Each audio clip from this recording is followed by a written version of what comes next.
Good morning, bookworms, and welcome to another What I Read This Month vlog. If you're new here, welcome. My name's Ange. I'm your very casual librarian, and I'm a mum of two, a librarian in training, and I also work as a library assistant in the public library system here in Melbourne in Australia. And if you're returning here, bookworms, welcome home. So this month in July, I managed to read 5 books, and we'll be talking about them here today. So get yourself comfortable, get yourself something warm and delicious to drink, get cozy, and let's talk books.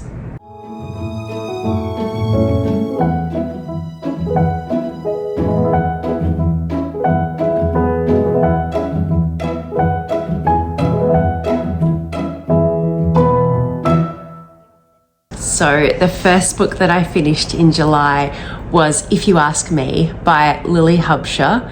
And this was such an impulse borrow from the library. I literally read the back and went, I have to read that. That sounds like something, it sounds so funny. So I'll read you the blurb to give you an idea. Violet Covington pens Dear Sweetie, the most popular advice column in the state of North Carolina. She has an answer for how to politely handle any difficult situation until she discovers her husband Sam has been cheating on her. Furious and out of sensible solutions, Violet leaves her filter at the door and turns to her column to air her own frustrations. The new Brutally Honest Dear Sweetie goes viral, sending more shockwaves through Violet's life. When she burns Sam's belongings in a front yard late night bonfire, a smoking hot firefighter named Des shows up to douse the flames, and an unexpected fling quickly shows potential to become something longer lasting. I mean, who can't relate? Who can't relate to that? So I think everyone who's ever been broken up with or had heartbreak like that or been cheated on has dreamed of putting their ex's stuff on the lawn and dousing it in petrol and having a bonfire. Is it just me? Is that just me? Like, that just spoke to my soul. And that image was just so funny. I had to read it, and I am so glad I read this. This was so funny and such an unexpectedly good read. Honestly, I laughed out loud quite a lot reading this book. Violet is so funny, and I think this book really speaks to when you let go of the fantasy of something you thought you wanted, your projection of an idea of a relationship or a situation that you thought you wanted and you thought was perfect, you actually discover something better. And that's what happens in this book. And she finds this beautiful community, this beautiful man, and this life that she would never have even dreamt of. And the story unfolds in a really funny way. And the way that I'm still laughing thinking about it, the way that Violet's column just kind of initially is very restrained and lovely, and then just becomes more and more unhinged with the advice that she's giving people is so funny. And I really loved this book. I highly recommend it for a good laugh. It was a light read. It's a romance, but it's a closed door romance, so there's not too many steamy scenes if you're not into that. It's just a lovely romance book. I gave this 5 out of 5. I loved it, and I'd read more Libby Hubscher. Okay, the second book that I finished in July, and if you watched my reading road trip to Jindabyne vlog a few vlogs back, you'll know what this one is. I gave it 5 out of 5, actually gave it 6 out of 5 because it's my favourite thing that I've read this year so far. And I don't have the physical copy, so I'll put a picture of it here. It's Evie Wyld's The Bass Rock. The reason I don't have a physical copy is because I gave this to my mum to read because I loved it so much. The Bass Rock follows 3 women living in a small village that has like a beach nearby with a bass rock, like a rock half submerged in the ocean that kind of watches over what happens in the village. The bass rock is kind of a symbol for an omnipotent kind of presence and someone watching everything unfolding through history, something that's been there the whole time. And this story is really about the experience of women and violence against women, and the violence that's been perpetuated throughout history on women by men, and the different forms that takes, and how as women throughout history we have been expected and been able to live amongst men and to care for men and to look after men's children and live amongst men knowing that at any point any one of them has the capability of being violent towards us, and they all have the potential to overpower us physically and to inflict violence upon us. That doesn't mean they all will, but every man has that potential, because every man is capable of overpowering women and exerting violence on women. And the way that women have just had to live amongst men despite that. And there's a really great analogy throughout the book. There's a theme of a metaphor of rabbits living amongst foxes and wolves, and you see that throughout the book. And the rabbit is used as a symbol of women living in nature amongst the foxes and the wolves, and still having to coexist and survive and live with potential predators. And this book moved me so much. I think any woman can relate to at least one, or if not all, of the experiences in this book. It makes you so sad and it makes you so angry, and I felt so many emotions reading this book. And there's a theme too of the Basrock watching the unfolding of history in this town and the unfolding of the plight of the women in this town at the hands of the men in the town. But it also, there's the ghosts of the women are present in this book, and the ghosts are angry. They're watching history unfolding and the gender dynamics in this town, and they're angry. And you feel that seething anger and frustration throughout the whole book, and the sadness, the overwhelming sadness. And I cannot say enough about this book. I cannot speak more highly of this book. I gave it to my mum to read. Trigger warning, there is, as I said, gendered violence in this book. There is pregnancy loss, there's violence against children. So there's also sexual assault. So be careful if this, is difficult for you to read at this time. This might be a book to read later, but oh my gosh, I can't speak highly enough of this book. And I think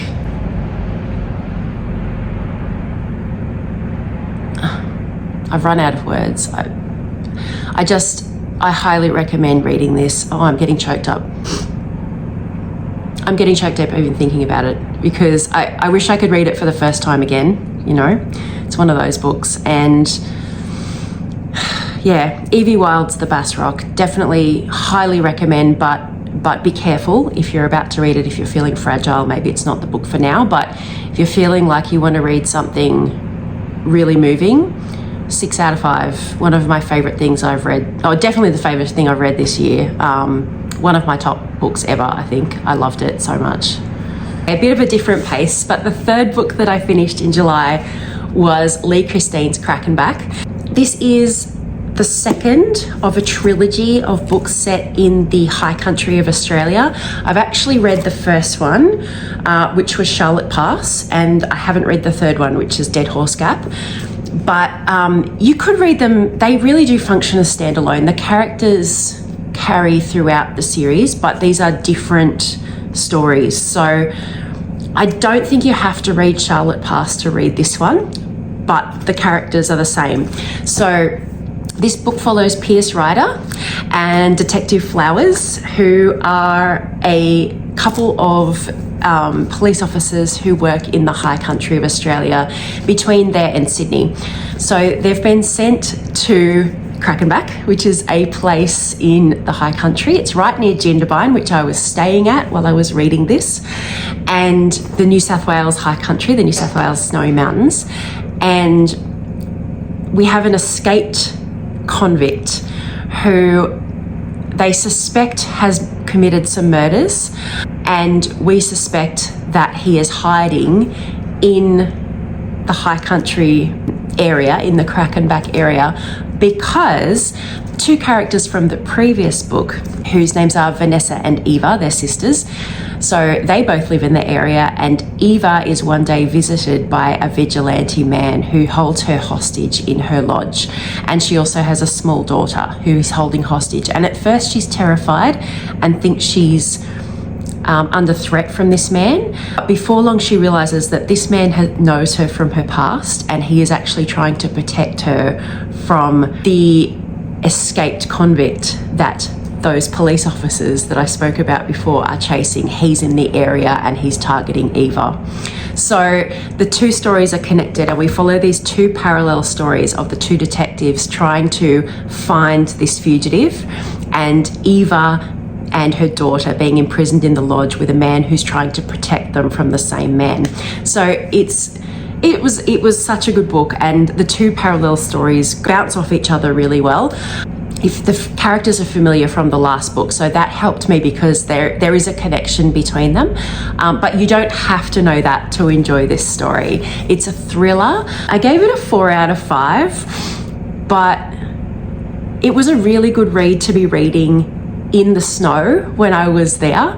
It really added to the winter atmosphere. So if you feel like reading something wintry and exciting and thrilling and tense, this is really recommended. This was really good. Okay, the fourth book that I read in July was Misread, the Fairacre Festival, and this is quite a thin little book, but if you follow me on Instagram, I was really ill in July. We got back from our trip, and about a week later my youngest daughter brought home a horrible virus from school, and we were all, except for big one, she kind of dodged it, but my husband and little one and I were so sick. I can't even tell you. Yeah, we had fevers and hot and cold chills, and I still have a little bit of a cough. 3 or 4 days of hot and cold sweats. It was just awful, and not being able to keep your eyes open very long, or move, or have the desire to move or live. So yeah, it was awful. But in the midst of that, I found it really hard to stay awake long enough to read anything or to concentrate. So this was absolutely perfect. What a perfect comfort read for when I wasn't feeling very well. It's a short book, the chapters are super short, and it's just a comfort read. So this is actually the 7th in the Misread series, which you don't have to read them from start to finish. In order, you definitely don't have to, because if you know that Misread is a village school teacher, that's really all you need to know. So Misread teaches at the village school, and in this book there's a wild storm one night and a giant tree falls through the roof of the church, and the parish finds out that it's going to cost them $2,000 to fix the roof of the church. And this is a tiny village in, I think it's the 1930s. So $2,000 is like saying $1 million gazillion dollars, because all of the stained glass has been damaged and there's water damage, and inside of the church has been damaged, and it's going to be $2,000, and it's just an overwhelming amount, and they're not sure how they're going to raise it. And this book takes us through the process of the village raising the money to fix their church, and it's just it's a beautiful comfort read. You know it's going to have a happy ending. They always do, the Misread books, and the relationships between the villagers are gorgeous. The relationships between the children in the school are gorgeous. It's got that real Vicar of Dibley kind of Midsummer Murders, perfect, quaint English country village feel, and I just needed that so bad when I was sick. It was the perfect antidote for feeling awful, is this feel-good, beautiful book. And I also loved the pictures in this book. You know how sometimes old-fashioned books have these black and white drawings, and I just love that in books. Look at the children, and they're just kind of speckled throughout the book, and I love that style of picture. Anytime a book has that style of picture in it, I instantly know I'm going to love it. There's something so wholesome and gorgeous about those drawings and about just the way people are drawn and the expressions on their faces. Absolutely gorgeous. I loved this, but I knew I'd love it because I love Misread. She's one of my favourite characters. And she's actually, Misread is the pseudonym of Dora Saint, who was a teacher herself in England in around the time of World War II. So this is fairly autobiographical, I think. And you can tell, like, she has such a beautiful feel for the classroom and being in a village. So I gave this 4 out of 5. I loved it. We'll definitely read more Misread. It's not the first one I've read, and it's certainly not the last one. And the final book that I read in July, which I read as an audiobook, so I don't have the physical copy, but here it is Mad About You by Mhairi McFarlane. And I absolutely adored this book. I will definitely read more of her. This was a recommendation by Hayley Pham, who's also on YouTube. Go and check her out. She's amazing. Love her channel. And it was a book that she really enjoyed, and it was another romance. So I thought, well, you know, I'll give it a go. I'm open-minded. So, oh my gosh, I'm so glad I did. This book is about Harriet, who breaks up with her perfect on paper partner, but in her heart she feels like something isn't quite right with their relationship. So she breaks up with him when he proposes to her unexpectedly. She suddenly decides, this isn't what I want. And she has to, as a result, move out of his home and unpick her life with him, which she had, you know, been long-term committed to him, and they'd seen a future together, and now she's suddenly having to unpick her life with him.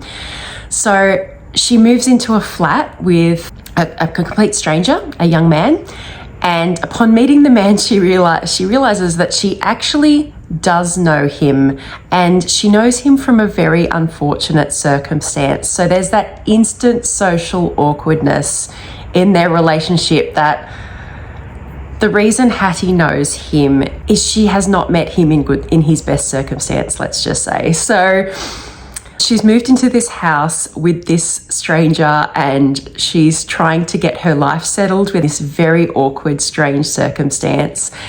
And her friends are trying to support her through this time as well. And then she finds out another ex of hers is engaged, and he was a really problematic person and very emotionally abusive. And she suddenly feels the urge to intervene with this other woman. And if nothing else, this book is just such a celebration of the support that women give each other, and the support that women need from each other, and the way that we come around each other in times of hardship as women, and support our friends, and combine our skills and to overcome adversity. And I want to be best friends with every woman in this book. I loved the characters. I felt like they were my best friends from the get-go.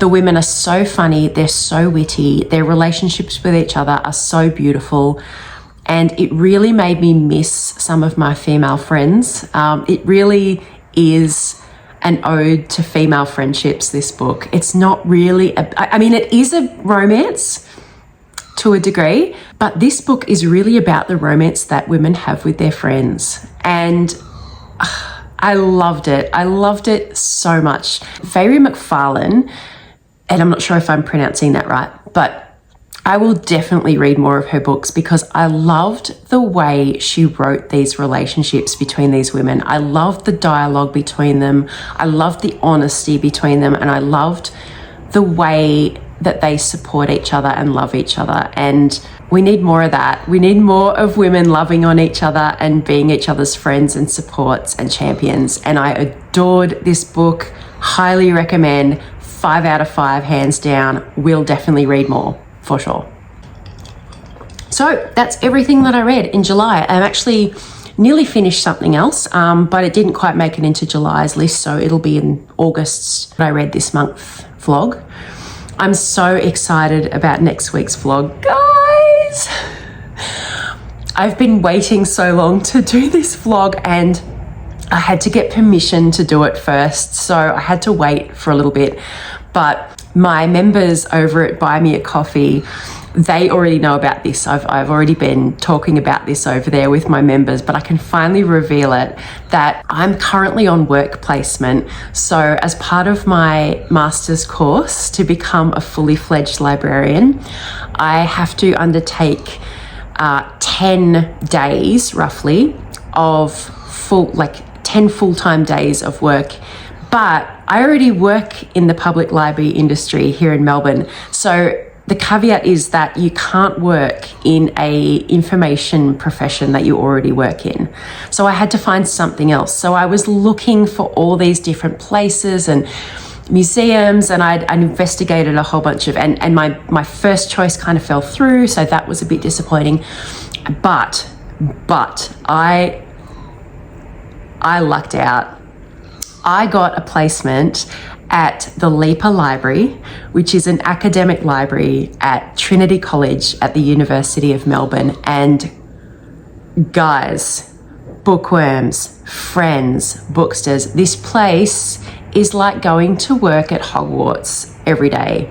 It is absolutely incredible, and the librarians there are the loveliest ladies. They're all women, and I've enjoyed myself so much so far. So the way that I've structured my work placement, because I have part-time work already, is I'm working 1 day a week for 10 weeks at the Leaper Library. So I had to go and get permission, obviously, to film, because, you know, there's a space, this is a space with students, and it's a professional space. So I got permission from the marketing department, so we're all good. I did some filming yesterday, and I cannot wait for you to see it. I can't wait to share it with you. So that'll be in my next vlog.